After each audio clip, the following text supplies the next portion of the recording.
Good morning students. आज है आपकी कार्यपत्रक 9 बस की यात्रा। तो चलिए शुरू करते हैं। आज हम कहाँ तक पहुँचे। एक पुलिया के ऊपर पहुँचे ही थे कि टायर फिस करके बैठ गया। वह बहुत ज़ोर से हिलकर थम गई। अगर स्पीड में होती तो उछलकर नाल में गिर जाती। मैंने उस कंपनी के हिस्सेदार की तरफ पहली बार श्रद्धा भाव से देखा। यह टायरों की हालत जानते हुए भी जान हथेली पर लेकर इस बस में सफ़र कर रहे हैं। उत्सर्ग की ऐसी भावना दुर्लभ है। सोचा, इस आदमी के साहस और बलिदान भावना का सही उपयोग नहीं हो रहा। इसे तो किसी क्रांतिकारी आंदोलन का नेता होना चाहिए। अगर बस नाले में गिर पड़ती और हम सब मर जाते तो देवता बाहें पसारे उसका इंतज़ार करते। कहते वह महान आदमी आ रहा है जिसने एक टायर के लिए प्राण दे दिए। मर गया पर टायर नहीं बदला। दूसरा घिसा टायर लगाकर बस चली। अब हमने वक्त पर पन्ना पहुंचने की उम्मीद तो छोड़ ही दी थी।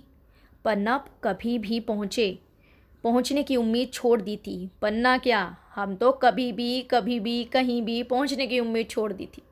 लगता था जिंदगी इसी बस में गुजारनी है और इससे सीधे उस लोक को प्रयाण कर जाना है।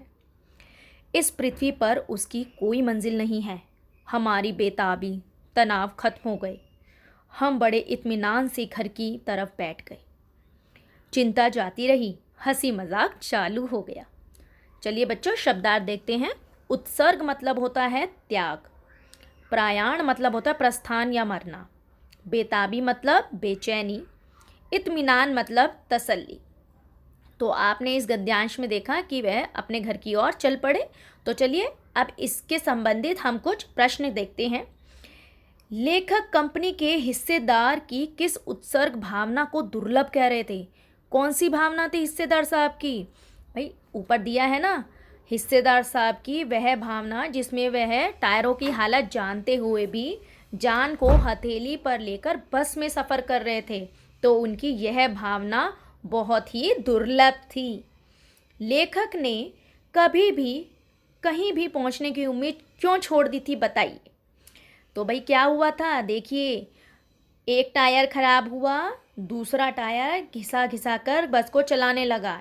दोनों टायरों की ऐसी हालत देखकर लेखक को लगा कि वह अब पन्ना तो क्या कभी भी कहीं भी नहीं पहुंच पाएंगे। बस की इतनी खराब हालत से उन्हें लगा कि अब तो वह अपने प्राण ही त्याग देंगे।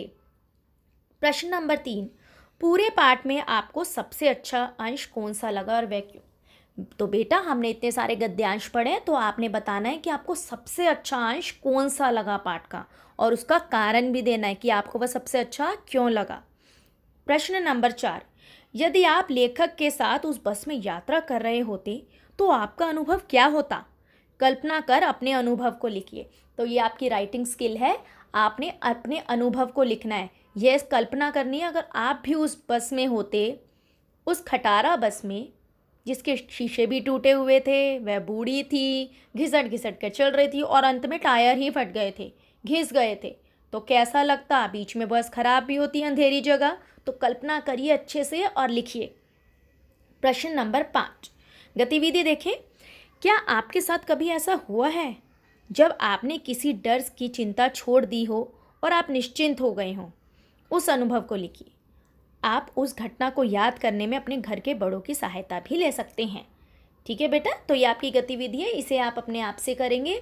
तो आज ये हमने पढ़ा कि किस तरह से बस में बैठकर वह टायर की हालत भी ख़राब हो गई, बस भी ख़राब हो गई थी बीच में, और उसके बावजूद भी सब यात्री उसमें बैठे रहे और इस बीच में लेखक डरा, लेकिन बाद में उस पर निश्चिंत होकर बैठ गया। ठीक है बच्चे, आप अपनी पुस्तक से भी इस पाठ को दोबारा पढ़ेंगे और प्रश्नों के उत्तर करेंगे। थैंक यू बेटा।